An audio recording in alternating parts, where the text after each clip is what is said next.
श्री स्वामी समर्थ, मी स्नेहल। आज पण आपण बघणार आहोत एक वेगळी नवीन डिझाइन, कलश साडीची नवीन डिझाइन। एकदम सुंदर असणार आहे आणि ही सुंदर डिझाइन झटपट बनवायची आहे। हे साडी कशी बनवायची हे बघायचं असेल तर व्हिडिओ शेवटपर्यंत बघितला पाहिजे। व्हिडिओ जर आवडला तर एक लाईक नक्की करा आणि लाईक केल्यानंतर कमेंटच्या ठिकाणी हाईप म्हणून एक बटन येईल आणि हाईप वरती क्लिक करा। त्यानंतर पॉइंट्स येतील, त्या पॉइंट्स वरती क्लिक करा। त्यामुळे माझा व्हिडिओ अजून जास्त लोकांपर्यंत पोहोचला जाईल। या पॉइंट्स मुळे तुम्ही थोडीशी मला मदत करू शकता, तर ही मदत नक्की करा। चला मग लगेचच व्हिडिओला सुरुवात करूया। या साडीसाठी आपल्याला 2 कॉन्ट्रास्ट कलरचे कापड लागणार आहेत। तर मी इथे बघू शकता ऑफ व्हाईट कलर म्हणजेच एक लाईट गोल्डन कलरचे कापड घेतलेलं आहे आणि त्याच्यावरती पर्पल कलरचं वेगळं कॉन्ट्रास्ट कापड वापरणार आहे। तर त्यासाठी मी इथे 44 इंच लांब आणि उंचीला 10.5 इंच असं एक कापड घेतलेलं आहे। दुसरं आहे ते 25 इंच लांब आणि उंचीला 10 इंच असं काठपदरचं कापड घेतलेलं आहे। तर तुम्ही याऐवजी कोणतंही कॉन्ट्रास्ट कलरचे असे 2 कापड घेऊ शकता, मेजरमेंट सेम घेऊ शकता। आणि अशा पद्धतीने मी दाखवल्याप्रमाणे तिरका आपल्याला एक कट देऊन घ्यायचा आहे। यामध्ये मी कोणतंही मेजरमेंट घेतलेलं नाहीये, फक्त मी काठ जिथून आहे तिथून मी तिरकं एक कट दिलेलं आहे। तर आता ही वरती लावण्यासाठीची पट्टी आहे। तर 28 इंच लांब आणि 2.5 इंच रुंदीची अशी एक पट्टी मी तयार करून घेतलेली आहे। आता मेन जे गोल्डन कलरचं कापड आहे त्याला तिन्ही बाजूंनी आपण डबल फोल्ड करून आपण शिलाई देऊन घेणार आहोत, यामुळे धागे बाहेर निघणार नाहीत।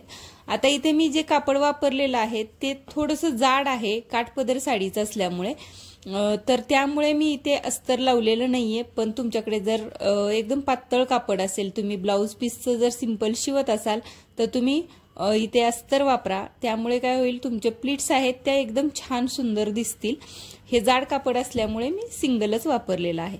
तर अशा पद्धतीने ह्या प्लीट्स मी देऊन घेतलेले आहेत, 1-1 इंचाच्या प्लीट्स दिलेल्या आहेत।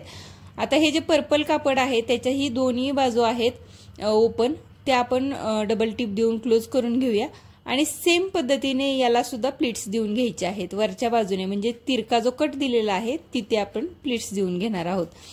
सेम करायचं आहे।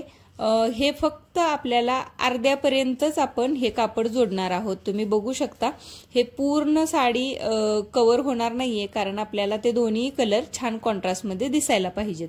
तर अशा पद्धतीने वरून आपण हे जोडून घेतलेलं आहे। आता जी वरची पट्टी आहे आपल्याला दोरी बांधण्यासाठीची ती जॉईन करून घेऊयात। तर हे मी लास्ट व्हिडिओमध्ये पण डिटेलमध्ये मी तुम्हाला दाखवलेला आहे। तुम्ही तर तो व्हिडिओ बघितला नसेल तर तो सुद्धा तुम्ही नक्की चेक करा माझ्या YouTube चॅनलला जाऊन, किंवा मी डिस्क्रिप्शन बॉक्समध्ये त्याची लिंक देते, ते सुद्धा चेक करा।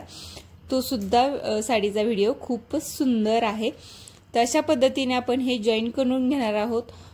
मी वेगवेगळ्या डिझाईन्स तुमच्यासोबत शेअर करते। या वेगवेगळ्या डिझाईन्स तुम्ही प्रत्येक गुरुवारी वेगवेगळ्या डिझाईनची साडी सुद्धा बनवून तुम्ही कलशला घालू शकता, किंवा तुम्ही यातली कोणती डिझाईन तुम्हाला आवडली त्या पद्धतीने तुम्ही तुमच्या कलशची साडी सुद्धा बनवू शकता। मी एक आणखी डेकोरेटिव्ह पीस म्हणून ही लेस लावणार आहे। तर हे पूर्णपणे ऑप्शनल आहे, पण लेस वगैरे लावल्या तर अजून छान दिसतात अशा साडी। तर बघू शकता एकदम सिंपल लेस लावून सुद्धा आपल्या साडीचा एकदम लुक चेंज झालेला आहे आणि इतकी सुंदर ही साडी इतक्या झटपट तयार झालेली आहे। तुम्हाला ही साडी आहे, ही कलश साडी, ही कशी वाटली हे प्लीज मला कमेंट करून नक्की सांगा। आणि तुम्हाला मी आतापर्यंत 2 साड्या दाखवलेल्या आहेत, त्यामधली तुम्हाला कोणती आवडली हे सुद्धा नक्की सांगा।